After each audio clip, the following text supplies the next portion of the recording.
বিসমিল্লাহির রহমানির রহিম। আসসালামু আলাইকুম।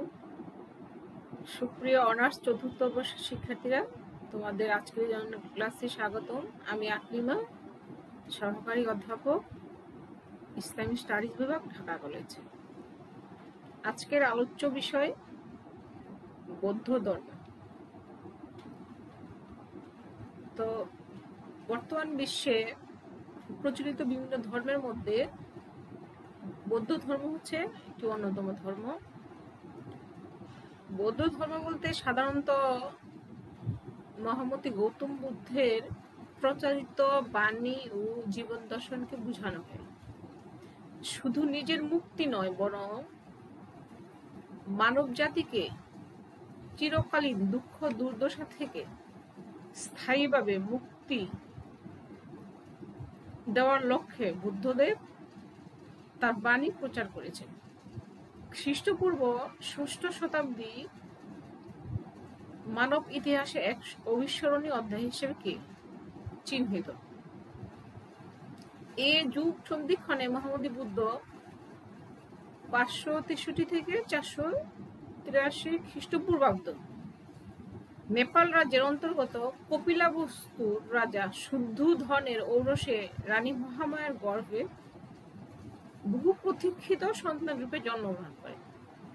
তার রাজপুত্র হয়েও তিনি পরমা সুন্দরী স্ত্রী প্রাণপ্রিয় পুত্র রাহুল জন্মদাতা পিতামাতাকে ত্যাগ করে সন্ন্যাস জীবন ধারণ করেন। ইতিহাসে এটাও একটা আলোড়িত অধ্যায় হিসেবে চিহ্নিত। এবং তিনি ৬ বছর কঠোর সাধনা করে জগতে বুদ্ধ রূপে খ্যাত হলেন। প্রচার ও প্রতিষ্ঠা করলেন বিশ্বজনীন অহিংসা ধর্ম। মানুষের প্রতি মানুষের সহানুভূতি, ভালোবাসা, মানবতার উৎকর্ষ সাধন, নৈতিক উন্নতি ও আধ্যাত্মিক উন্নতি সহ বহু কল্যাণকামী বাণী। গৌতম বুদ্ধের জীবনের একমাত্র লক্ষ্য ছিল দুঃখ দুর্দশা থেকে মানুষের পরিত্রাণের পথ আবিষ্কার করা এবং জনগণকে ওই পথে নির্দেশ দেওয়া। তো সম্যক জ্ঞানী যুদ্ধ কঠোর তপস্যার মাধ্যমে পরিত্রাণের সে পথ আবিষ্কার করেছিলেন, যা তিনি ত্রিপিটক ও 4টি আর্য সত্যের মাধ্যমে কি করেছেন, বর্ণনা করেছেন। তো সাধারণভাবে বললে মহামতি গৌতম বুদ্ধ প্রচারিত ও প্রতিষ্ঠিত ধর্মই হলো বৌদ্ধ ধর্ম।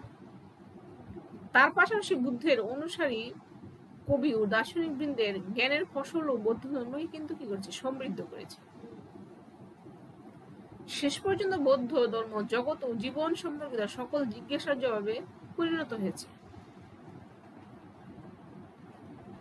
এর ফলে যা জগৎ ও জীবন সম্পর্কিত যাবতীয় প্রশ্নের সমাধান যুগেছে তাকে বৌদ্ধ ধর্ম বলে অভিহিত করা হয়।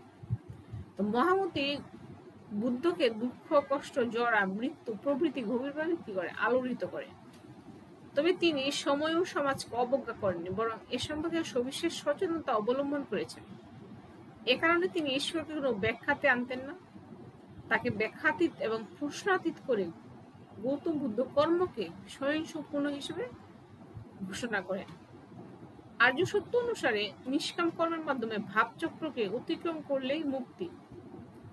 এ কারণে তিনি ঈশ্বর, আত্মা, জগৎ প্রভৃতি সসীম না অসীম, কিংবা এগুলো অস্তিত্বশীল না অস্তিত্বহীন সে সম্পর্কে কোনো প্রশ্নের উত্তর দিতেন না। তার মতে এগুলো একেবারেই অর্থহীন এবং অপ্রয়োজনীয় অংশ। গৌতম বুদ্ধ ঈশ্বর পূজার কেন্দ্র হতে ধর্মকে সরিয়ে এনে মানুষের সেবায় সংস্থাপন করেন। বিশ্ব সৃষ্টির জটিল দর্শনে না গিয়ে মানুষকে তিনি নতুন মূল্যবোধে উদ্বুদ্ধ করেন। তিনি সকলকে এ চেতনায় উজ্জীবিত করেন যে আপাত যা নিত্য ও সৎ বলে মনে হয় তা বস্তুত পরিবর্তনশীল। অবিকৃত সত্তার ধারণাটাও একটি আপাত ধারণা মাত্র। এই জাগতিক দুঃখ কষ্ট নৈরাশ্যের মাঝে তিনি মানুষকে আশার বাণী শুনিয়েছেন। গৌতম বুদ্ধের এই আশার বাণীর সার সংক্ষেপে বৌদ্ধ ধর্ম।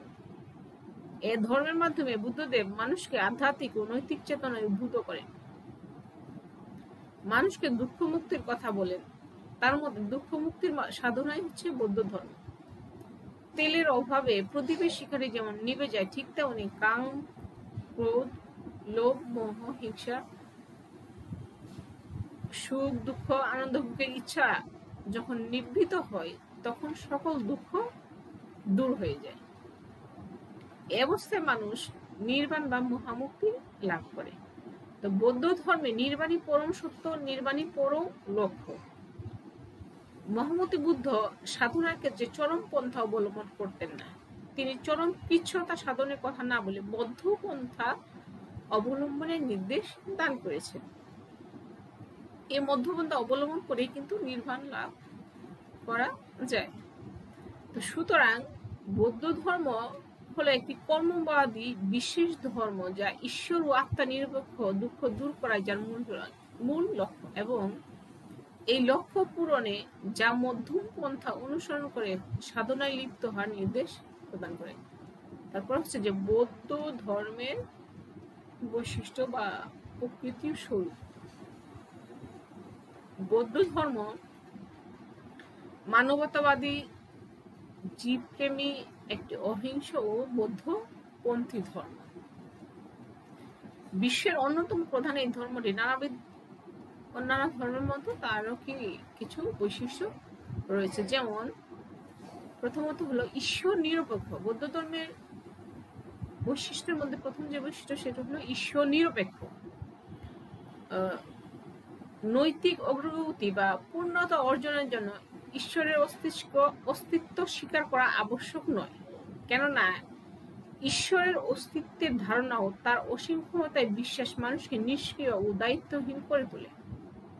আবার ঈশ্বর যদি সকল কিছুর কারণ হন, তাহলে মানুষের ইচ্ছার স্বাধীনতা থাকে না। ঈশ্বরকে যদি করুণ আধার বলে বিশ্বাস করা হয়, তাহলে মানুষের মধ্যে ভালো কাজ করার কোনো প্রয়োজনও থাকে না। মানুষ করুণা করার ক্ষেত্রে আন্তরিক হয় না। তারপর হচ্ছে কর্মবাদী। বৌদ্ধ ধর্মের আরেকটি বৈশিষ্ট্য হলো কর্মবাদী। কর্মবাদ অনুসারে মানুষ পৃথিবীতে তার জীবদ্দশায় যে কাজই করে তাকে সে কাজের ফল ভোগ করতে হয়।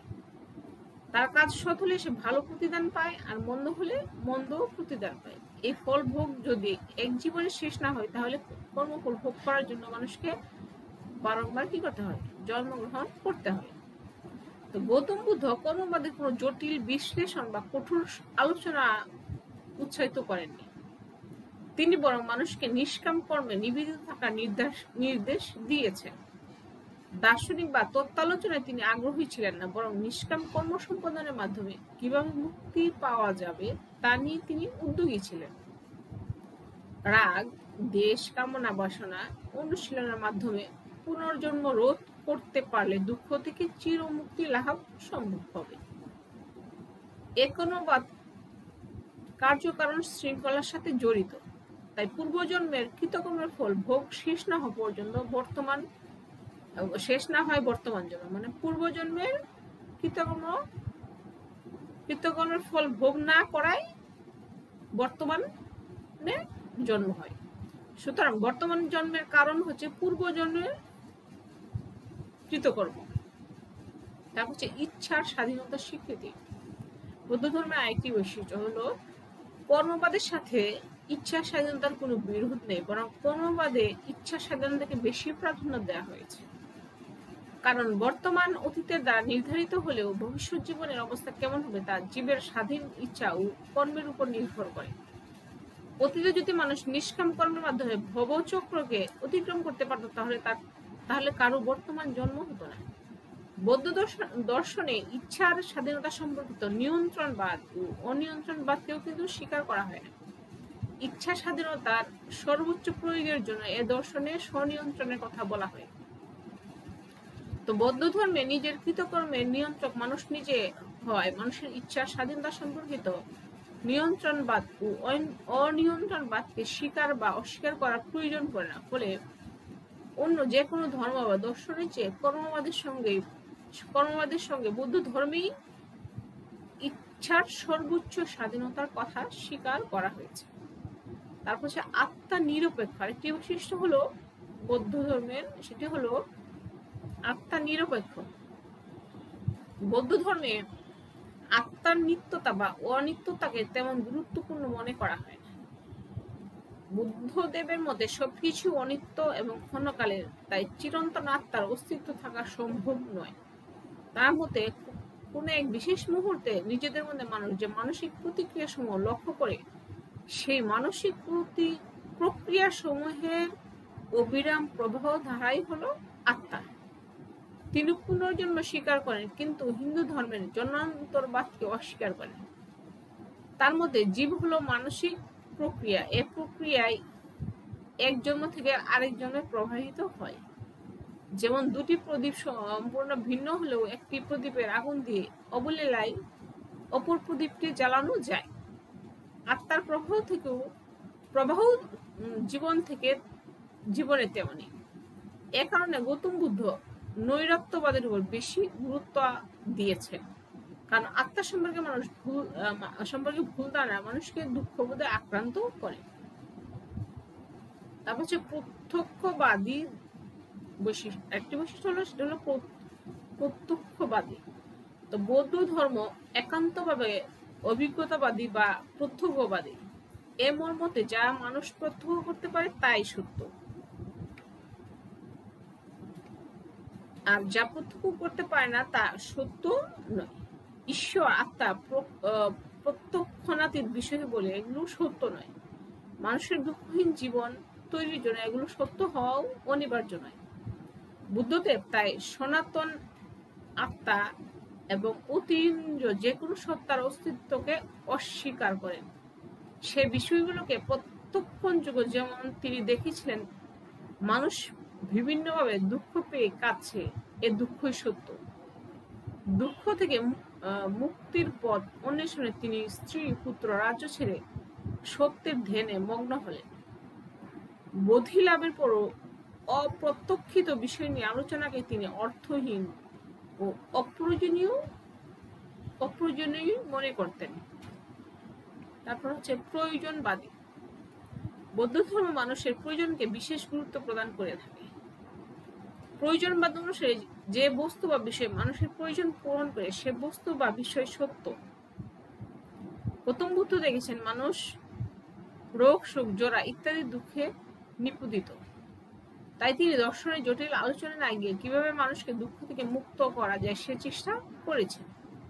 দুঃখ থেকে মুক্তির উপায় হিসেবে তিনি আর্য সত্য ও অন্যান্য দিক নির্দেশনা প্রদান করেছেন। তারপর হচ্ছে তত্ত্বালোচনা বিরোধী। বৌদ্ধ ধর্মতত্ত্ব আলোচনায় মত্ত হতে একেবারেই অনাগ্রহী। আত্মা কি, আত্মার স্বরূপ কি, ঈশ্বর সসীম নাকি অসীম, তার অস্তিত্ব আছে কি নেই, অধিবিদ্যা কি, জগৎ নিত্য নাকি অনিত্য ইত্যাদি নানা প্রসঙ্গে আলোচনাকে গৌতম বুদ্ধ একেবারেই অপ্রয়োজনীয় এবং সময়, মেধা ও যোগ্যতার অপচয় মনে করতেন। তার মতে এ সকল প্রশ্ন নিরর্থক। এসব প্রশ্নের জালে আবদ্ধ হয়ে কেউ সত্যের পূর্ণ প্রকৃতি উপলব্ধি করতে পারে না। তাই এই জাতীয় আলোচনা শুধু বিভ্রান্তি সৃষ্টি করে এবং মানুষের জীবনের মূল লক্ষ্য দুঃখ থেকে মুক্তি লাভ থেকে দূরে সরিয়ে নিয়ে যায়। সূক্ষ্ম, জটিল, অপ্রত্যক্ষিত বিষয়ে আলোচনায় মানব জীবনের কোনো সাধনই সফল হতে পারে না। তো দুঃখই, তারপর হচ্ছে বৈশিষ্ট্য হলো দুঃখ মুক্তি লক্ষ্য। বৌদ্ধ ধর্মে সকল কিছুকে দুঃখময় হিসেবে বিশ্লেষণ করা হয়। যেমন মহামতি বৌদ্ধ বলেছেন সর্বং দুঃখং বা সবই দুঃখময়। অপ্রিয় সংযোগ, প্রিয় বিচ্ছেদ, উদ্বেগ, রোগ, শোক, জরা, ব্যাধি, আতঙ্ক, হতাশা প্রভৃতি দুঃখে মানুষ নিয়ত চোখে জল ফেলছে, যা কিছু ক্ষণস্থায়ী তাই দুঃখ সৃষ্টি করে। গৌতম বুদ্ধের মতে এর সঙ্গে সুখ আছে, কিন্তু সত্য দ্রষ্টা বা জ্ঞানীর দৃষ্টিতে সে জাগতিক সুখের মধ্যে দুঃখের বীজ নিহিত রয়েছে। গৌতম বুদ্ধ দুঃখের কারণ নির্দেশ করে সে কারণকে দূর করার জন্য অষ্টাঙ্গিক মার্গের কথা বলেছেন। এ পথ অনুসরণ করে মানুষ পুনর্জন্ম রোধ করতে পারবে এবং নির্বাণ লাভ করতে পারবে। এভাবে নির্বাণ লাভ করা সম্ভব হলে মানুষ জীবনব্যাপী অন্তহীন দুঃখের নাকবশ থেকে নিজেকে মুক্ত করতে পারবে। তারপর সে নির্বাণ চূড়ান্ত গন্তব্য। বৌদ্ধ ধর্ম কর্মবাদ ও অন্যান্য প্রাসঙ্গিক সাধনার একটি মাত্র চূড়ান্ত লক্ষ্য নির্ধারণ করে। তা হলো নির্বাণ লাভ করা। শব্দগত বিবেচনায় নির্বাণ অর্থ নির্বাপিত হওয়া বা নিভে যাওয়া। তেলের অভাবে প্রদীপ যেমন নিভে যায়, তেমনি ভোগাকাঙ্ক্ষার অভাবে কামনা বাসনার পূর্ণ বিরক্তি হচ্ছে নির্বাণ। সাধনায় সিদ্ধি লাভের মাধ্যমে গৌতম বুদ্ধ প্রথমে জীবিত অবস্থায় নির্বাণ লাভ করেন। তার নির্বাণের নাম মহানির্বাণ, আর মৃত্যুর পর তিনি যে নির্বাণ লাভ করেন তাকে বলে পরনির্বাণ। বৌদ্ধ ধর্মে নির্বাণকে নানাভাবে ব্যাখ্যা করা হয়েছে, যেমন নির্বাণ হলো পূর্ণ বিলুপ্তি, একটা হলো নির্বাণ হলো শাশ্বত আনন্দের অবস্থা, আবার নির্বাণ হলো অচিন্তনীয় অবস্থা, আরেকটি হলো নির্বাণ হলো অপরিবর্তিত অবস্থা। বৌদ্ধ ধর্মীয় পণ্ডিতগণ শেষ পর্যন্ত এভাবে বলেছেন যে নির্বাণকে বর্ণনা বা ব্যাখ্যা করা যায় না, বরং এ হলো বোধ ও উপলব্ধির বিষয়। এই কারণে স্বয়ং গৌতম বুদ্ধ পর্যন্ত নির্বাণকে নেতিবাচক শব্দ ব্যবহার করে ব্যাখ্যা করেছেন। একটি হচ্ছে বৈশিষ্ট্যের মধ্যে হচ্ছে মধ্যপন্থী ধর্ম। বৌদ্ধ ধর্ম চরমপন্থী নয়। চিন্তা, দর্শনে, জীবনাচারে বিধিনিষেধ আরোপ ও কার্যকর করার পুরো পর্যায়েই এ ধর্ম চরমপন্থা সমর্থন করে না। গৌতম বুদ্ধ চরমপন্থা বিরোধী ছিলেন, কারণ অসংযত ভোগবিলাসের পথ হবে অসম্মানজনক, আধ্যাত্মিকতা বিবর্জিত ও ঘৃণ্য। আবার অনাবশ্যক কৃচ্ছতা সাধনের পথ হলো দুঃখময়, অনর্থক ও অবাস্তব। মানুষের কল্যাণ কামনায় বুদ্ধদেব উপরোক্ত দুই চরমপন্থা পরিহার করে মধ্যম পন্থা প্রচার করেছেন। এ মধ্য পথ হলো বুদ্ধ নির্দেশিত অষ্টাঙ্গিক মার্গ। এতে অসংযুক্ত ইন্দ্রিয় ভোগ নেই ও অনাবশ্যক কৃচ্ছতা সাধন নেই। আছে সংযম, চিত্তের একাগ্রতা ইত্যাদি। যে কোনো ব্যক্তি মধ্যপথ অবলম্বন করে দুঃখ থেকে মুক্তি পেতে পারে। মধ্যপথ অবলম্বনকারী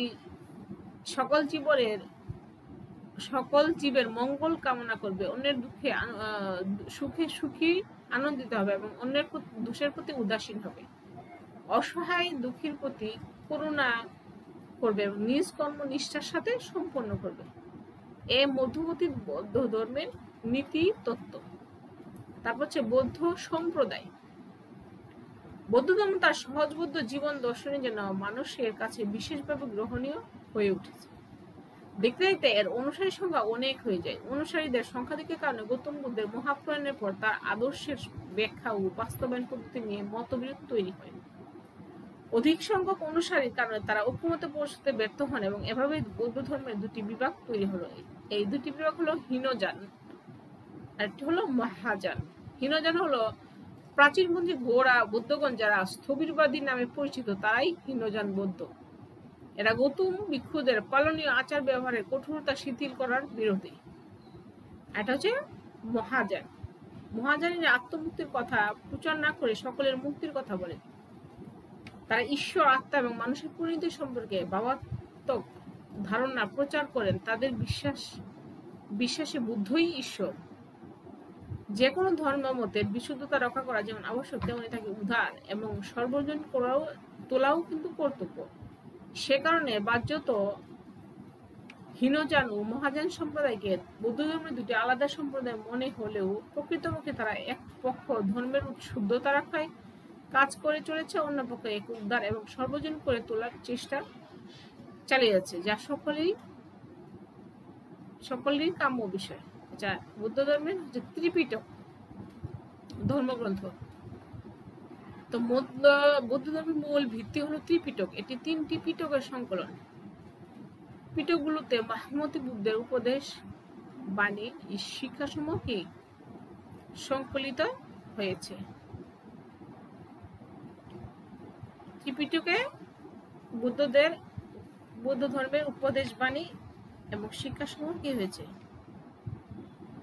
উল্লেখিত হয়েছে। তো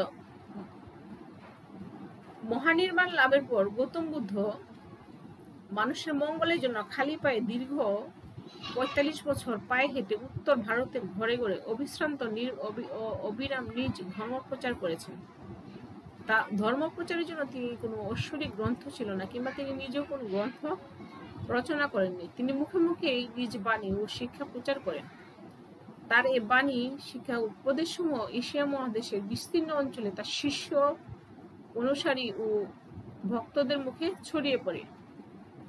চীন, Sri Lanka, Japan, Burma, Korea, Sumatra প্রভৃতি দেশে বৌদ্ধ ধর্মের ব্যাপক প্রসার ঘটে। বিভিন্ন দেশের ভিন্ন ভিন্ন জাতি বৌদ্ধ ধর্ম গ্রহণ করে। মহামতি বুদ্ধের উপদেশ ও শিক্ষাসমূহের কোনো সুসংবদ্ধ, সংহত ও সংকলিত রূপ না থাকায় বিপুল জনগোষ্ঠী বৌদ্ধ ধর্ম গ্রহণ করলে বুদ্ধের শিক্ষা, আদর্শ, দর্শন ও মূল্যবোধ সম্পর্কে নানাবিধ মত অনৈক্য তৈরি হয়। অবস্থা এতটাই সঙ্গীন হয়ে ওঠে যে জাতিসমূহের মতবিরোধ ও ভিন্নতার কারণে প্রকৃত বৌদ্ধ ধর্ম সম্পর্কে সঠিক ধারণা লাভ প্রায় অসম্ভব হয়ে ওঠে। এমত অবস্থায় মহামতি বুদ্ধের মৃত্যু হয়। তিনি পরিনির্বাণ লাভ করেন, ফলে বিরোধ অধিকতর ব্যাপকতা লাভ করে। এই অবস্থা থেকে বুদ্ধ ধর্মকে এবং এর অনুসরণকে রক্ষার জন্য গৌতম বুদ্ধের উপদেশ, শিক্ষা, বাণী সমূহ সংকলন করা কি হয়ে যায়? আবশ্যক হয়ে ওঠে। তো বিদ্যমান বিবাদময় বিশৃঙ্খল পরিস্থিতির দাবি অনুসারে গৌতম বুদ্ধের শীর্ষস্থানীয় অনুসারীগণ তার বাণী সমূহের সংকলনের উদ্যোগ গ্রহণ করে। তাদের অমানসিক পরিশ্রমের ফলে সবশেষে বুদ্ধদেবের বাণী সমূহ পালি ভাষায় লিপিবদ্ধ করা হয় এবং যথাযথ সংরক্ষণের জন্য এগুলোকে পিটকবদ্ধ করে রাখা হয়। পিটক অর্থ পেটি, ঝাঁপি বা ঝুড়ি। মহামতি বুদ্ধের উপদেশ, বাণী, শিক্ষা, বৌদ্ধ ধর্ম, সঙ্গের নিয়মকানুন, তত্ত্ব, আদর্শের সংজ্ঞা প্রভৃতি পিটকে সংকলিত অবস্থায় স্থান পায়। গোটা সংকলনকে 3টি খণ্ডে ভাগ করা হয়। সংক্ষেপে এই 3টি খণ্ডকে সম্মিলিতভাবে ত্রিপিটক বলা হয়। ভাবার্থে ত্রিপিটক হলো 3 ঝাঁপি উপদেশ। আনুমানিক 241 খ্রিস্টপূর্ব সনে ত্রিপিটক সংকলিত হয়।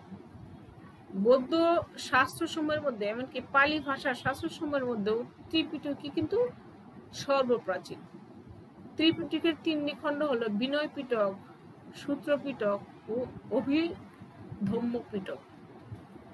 নিম্নে এই পিটকগুলো সংক্ষেপে আলোচনা করো। যেমন বিনয় পিটক। বিনয় শব্দের অর্থ নম্রতা, শিক্ষা, মিনতি। তবে ত্রিপিটকের প্রথম খণ্ডের নাম হিসেবে বিনয় বলতে রুলস অফ কন্ডাক্ট বা আচার ব্যবহার, রীতি নীতি প্রভৃতি বোঝায়। নিয়ম নিষ্ঠা, সংযত আচরণ, নৈতিক সুচিতা, 10টি কুকর্ম থেকে নিজেকে বিরত রাখা, পঞ্চশীলা মেনে চলা প্রভৃতি বৌদ্ধ সন্ন্যাসীদের জীবনের মূল মন্ত্র।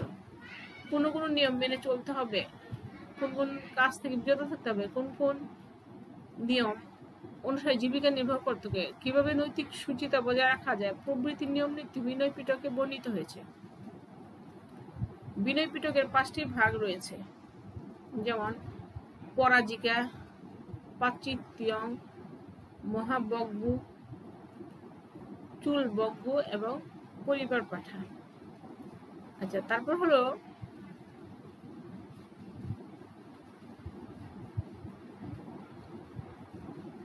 অভিধম্ম পিটক। এটা হচ্ছে 2 নম্বর হচ্ছে সূত্র পিটক। প্রথম পিটক হলো বিনয় পিটক, দ্বিতীয় পিটক হলো সূত্র পিটক। শাব্দিক অর্থে সূত্র হলো সংক্ষিপ্ত বচন। ত্রিপিটকের এই খণ্ডে মহামতি গৌতম বুদ্ধের উপদেশগুলো ছোট ছোট গল্পের আকারে, ছোট ছোট শিক্ষামূলক গল্পের অবতারণা করেছে। সহজ বাক্যে সংক্ষিপ্ত আকারে উপদেশসমূহ প্রদান করেছে। সূত্র পিটকে শেষ সংক্ষিপ্ত বাণী তার ছোট ছোট গল্পগুলোকে সংকলিত হয়েছে। বিনয় পিটকের মতো সূত্র পিটকও 5 ভাগে বিভক্ত। এই ভাগগুলোর প্রতিটিকে নিকায় বলা হয়, যেমন দীর্ঘ নিকায়, মজঝিম নিকায়, সংযুক্ত নিকায়, আশুতর নিকায়, মুদ্দক নিকায়। আচ্ছা, তারপর হচ্ছে সূত্র পিটকের এই ভাগ বা নিকায়গুলোতে শিষ্যদের সঙ্গে গৌতম বুদ্ধের আলাপচারিতা তুলে ধরা হয়েছে। এই আলাপচারিতা নিছক খোশ গল্প বা অর্থহীন কথাবার্তা নয়, বরং এর মাধ্যমে মহামতি বুদ্ধ তার দর্শন, জীবন দর্শন, ধর্মনীতি ও বিধিমালা প্রদান করেছেন। মনীষী রাইস ডেভিড এই জন্যই কিন্তু বলেছেন যে দার্শনিক দৃষ্টিভঙ্গি গভীরতায় উন্নত চিন্তার বিচারে গৌতম বুদ্ধের কথামালা প্লেটোর কথোপকথনের সমতুল্য। আর একটি হচ্ছে অভিধম্ম পিটক। ত্রিপিটকের তৃতীয় গ্রন্থ অভিধম্ম পিটকে ধর্মের দার্শনিক আলোচনা লিপিবদ্ধ করা হয়েছে। এতে নতুন কোন ধর্মমত সংযোজিত হয়নি, বরং মহামতি বুদ্ধের ধর্ম সম্পর্কিত ব্যাখ্যা, বিশ্লেষণ, ভাষা প্রভৃতি সংযোজিত হয়েছে। এগুলো অবশ্য নতুন কিছু ছিল না, বরং সূত্র পিটকে যে বিষয়গুলো সংক্ষেপে উল্লেখ করা হয়েছিল অভিধম্ম পিটকে সেগুলোই বিস্তারিত বর্ণিত হয়েছে। দুপিটকের পার্থক্য নির্দেশ করে স্বয়ং বুদ্ধ বলেছেন, সূত্র পিটক অন্তরের অস্থিরতা দূর করে এবং আর অভিধম্ম পিটক প্রজ্ঞা লাভে সহযোগী হয়। আচ্ছা, তারপরে অভিধম্ম পিটককে 7 ভাগে ভাগ করা যায়, যেমন ধম্ম সঙ্গিনী, বির্ঘ, বিরঙ্গু, ধাতু কথা, পঞ্চুক্তি, কথাবৎ, জমকম এবং পট্ঠান। এই পিটক তিনটি একসঙ্গে ত্রিপিটক নামে খ্যাত। এগুলো বৌদ্ধ ধর্ম দর্শনের মূল ভিত্তি। ত্রিপিটক পাঠে বৌদ্ধ ধর্ম দর্শন সম্পর্কে বিস্তারিত আলোচনাও কিন্তু সম্ভব নয়। এটা হচ্ছে আর্য সত্য। বাস্তব দৃষ্টিভঙ্গি এবং দূরদৃষ্টি সম্পন্ন মহাপুরুষ গৌতম বুদ্ধ জগতে জরা, ব্যাধি, রোগ, সুখ, দুঃখ প্রভৃতি প্রত্যক্ষ করে এ সকল অনাকাঙ্ক্ষিত বিষয় থেকে জীবের মুক্তির উপায় অন্বেষণে আত্মনিয়োগ করেন। জীবের দুঃখ এবং দুঃখ নিরোধের উপায় সম্পর্কে মহামতি বুদ্ধের দীর্ঘ ধ্যানের মাধ্যমে প্রাপ্ত দিব্যজ্ঞান ও আধ্যাত্মিক অভিজ্ঞতা তাকে 4টি সত্যের সন্ধান দিয়েছিল। বৌদ্ধ ধর্ম দর্শনে 4টি সত্যই আর্য সত্য নামে পরিচিত। যেমন 4টি আর্য সত্য হলো জীবন দুঃখময়, দুঃখের কারণ আছে, দুঃখের নিবৃত্তি আছে এবং দুঃখ নিরোধের উপায় আছে। প্রথম হলো জীবন দুঃখময়। গৌতম বুদ্ধ তার সহজাত প্রত্যক্ষণ এবং দূরদৃষ্টি দিয়ে প্রত্যক্ষ করেছেন যে জীবনে সুখ বা স্বস্তি বলতে কোনো অবস্থা নেই, বরং মানব জীবন দুঃখময়। দৃশ্যমান জগতে সকল কিছুতে এই দুঃখ বিদ্যমান রয়েছে। বিষয়টি ব্যাখ্যার জন্য বুদ্ধ দুঃখকে 2 ভাগে ভাগ করেছেন, যেমন শারীরিক দুঃখ এবং মানসিক দুঃখ। আর তারপর যে দ্বিতীয় আর্য সত্য হলো দুঃখেরও কারণ আছে। গৌতম বুদ্ধ উপলব্ধি করেন যে দুঃখ আকস্মিক নয়, হঠাৎ করে একটি মানুষের জীবনের সাথে সম্পৃক্ত হয়নি। এগুলো দৈব দুর্ঘটনা বা শুদ্ধই জীবনের শুধু জীবের অর্জন নয়, বরং এই দুঃখের অবশ্যই কারণ আছে। গৌতম বুদ্ধের দ্বিতীয় আর্য সত্যটি প্রতীত সমুৎপাদবাদ বা কার্যকারণ তত্ত্বের উপর প্রতিষ্ঠিত। কার্যকারণ তত্ত্ব অনুসারে প্রতিটি কাজের একটি যথোপযুক্ত কারণ থাকা অনিবার্য। কেবল একটি যথোপযুক্ত যথাযথ কারণ থাকলে একটি কাজ সম্পাদিত হতে পারে। দুঃখ একটি কার্য এবং কার্যকারণ তত্ত্ব অনুসারে দুঃখের নেপথ্যতায় কারণ থাকা অবশ্যম্ভাবী। তো গৌতম বুদ্ধ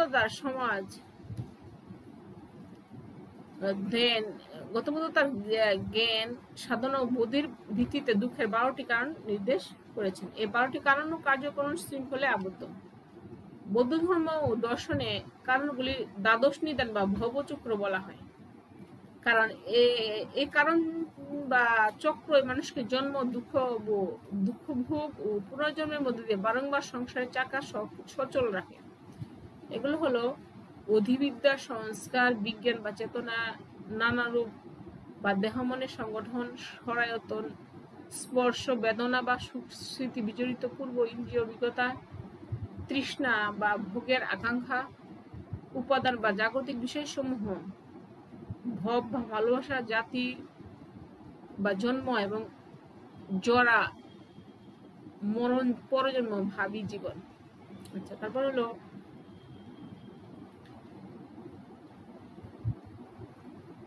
দুঃখের কারণ।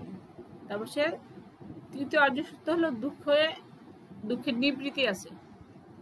গৌতম বুদ্ধ তার দ্বিতীয় আর্য সত্যের